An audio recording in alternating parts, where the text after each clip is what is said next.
Did you come up here much in your younger days then? Well, I went up Bakewell Way. I think I did Lady Bower once on DT, Greenlaning. Back in the 80s. Did a bit of Greenlaning. I'd love to do that. I think a lot of places they stop it now, you know. They don't like it. Because you get these nutters on flipping crosses terracing around. It's a good topic actually, because I know Hippodromes is I think it's not, I wouldn't call it petitioning, but there's a few lanes near him. I think it's southeast area sort of thing, where the townsfolk, I think they're wanting a lot of the lanes shut. Valentino Rossi's just gone past anyway. But yeah, they're doing a lot of his lanes in, and there's not much you can do about it, I don't think. They're just restricting access to all vehicles pretty much. But yeah, I mean, Greenlaning, I think it'd be a good bit of fun, even if we could do it on the channel, if we had a bike for it, that is. Well, I mean, if it's not too off-roady, I'm alright on the old mighty TDM, you know what I'm saying? So what other green lanes did you do back in the day? That was about it. I mean, and obviously, you know, you've got to be careful. Back when I was young, I'd just go, if it were if it wasn't a footpath, but it looked like, you know, like a dirt road, I'd go down it, no matter what. Anyway. That's the adventure, isn't it, though?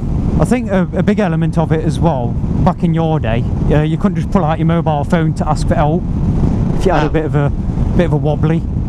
Oh, I had a wobbly a few times. Went through a barbed wire fence one time. Because you can't see it, you know what I mean?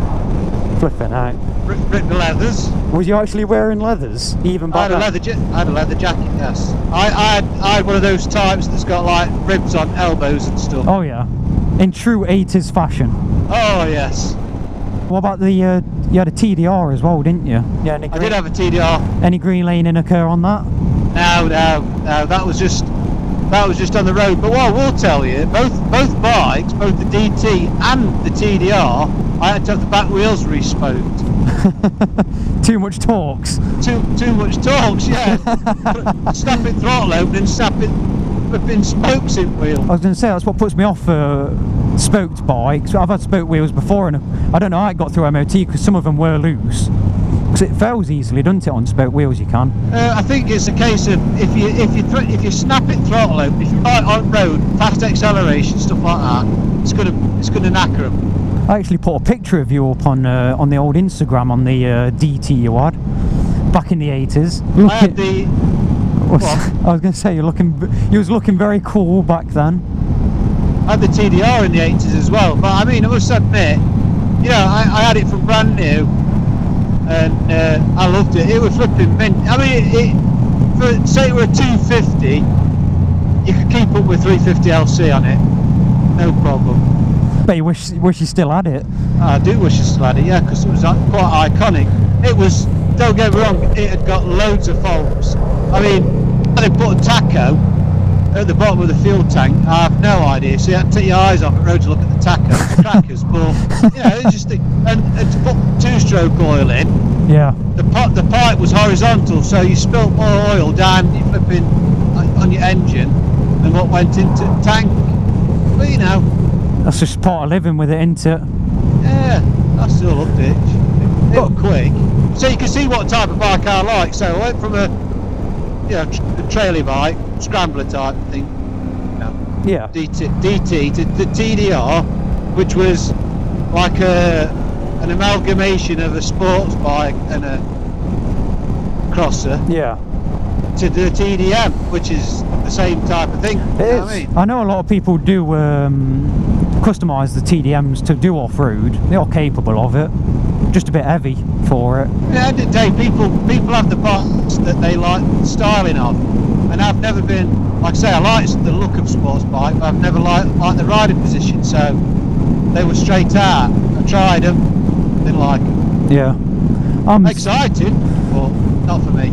I mean, your bike could be alright for me if it had just got a bit more guts in it. Yeah, it's like the Achilles heel of the DeVille. It's a very practical bike, it's just not very powerful.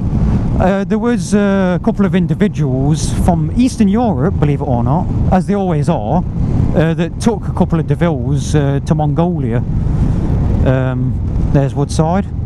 Some nice bikes lined up. That's where you want your bacon from. They're serving bacon? Yeah, we'll spin around while I tell you about the Mongolia DeVilles.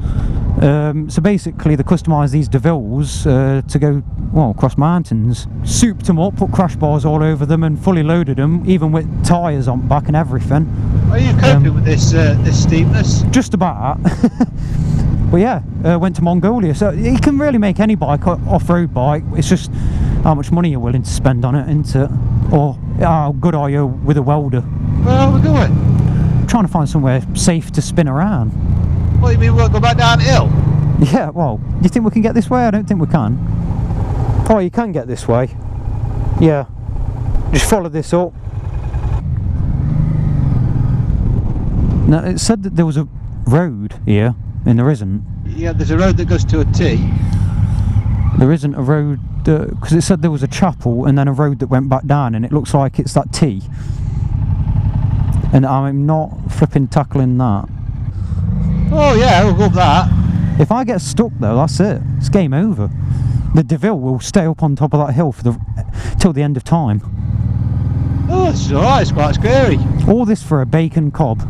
This is great, this is. I like this sort of thing. This is exciting. Not for me.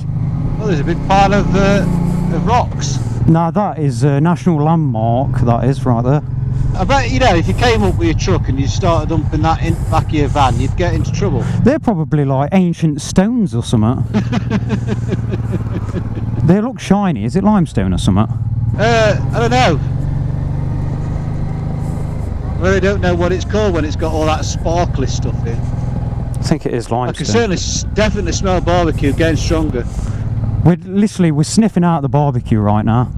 Hey, this looks promising. 20's plenty. Where do we go from here? I imagine left. Oh, I'm going left now. Committed. Just don't take it that steep bit, mate, else you'll be off. I'm going to say I ain't got enough ground clearance. Would you need ground clearance for that? Or either way, I'd fall off, yeah. How's the smell? Is it smell like we're getting close to the barbecue? No, can't smell it now. The adventure for flipping bacon cobs. That's what this is. This has not took us back where we came from. I can guarantee that there'll be bacon cobs, sausage cobs, cobs of all kinds at the end of this. I can smell it again. I can smell the food. Well, which way then? It's kind of coming from the right. Oh, no way. What? You will not believe where we are. Where are we? So it looks like I looked at the map upside down and we're basically back where we started. That's probably why I can smell bacon cobs though, because we are right next to Woodside again. It's like deja vu. It's like Groundhog Day or something. I can't believe this. This is looking familiar. Well, it's because we've just passed this and then went up on some trail, didn't we? My sausage sensors are tingling and it's coming from this direction. Sniffing out those bacon cobs. What is it though? Red sauce on bacon or brown? Oof. Red on bacon, brown on sausage. Why is that though? Why does brown have to go on sausage? I don't know, it just tastes right to me. Brown sauce on sausage. It does, doesn't it? It's just one of them things. You just have to accept it. I can see it, look. Sausages and bacon. Sure that they're serving food? They've got to be. If they're not, then I guess we're just going to have to sneak into someone's backyard, aren't we? This has got to be open. Ah, I like that bike. What, was it BMW 1200, 1250, something like that? Looks right where you're parking. I don't know, where do you want to park? Next to the sport bikes or I'll park wherever you park. Next to the Pan-European. It's going to have to be the Pan-European. Oh, you're joking, right? Furthest away from anywhere? Furthest away, it's right here. It's the closest bike, geographically. Yeah, I'm on about from where the food is. Oh, right. Well, yeah. Sorry about that.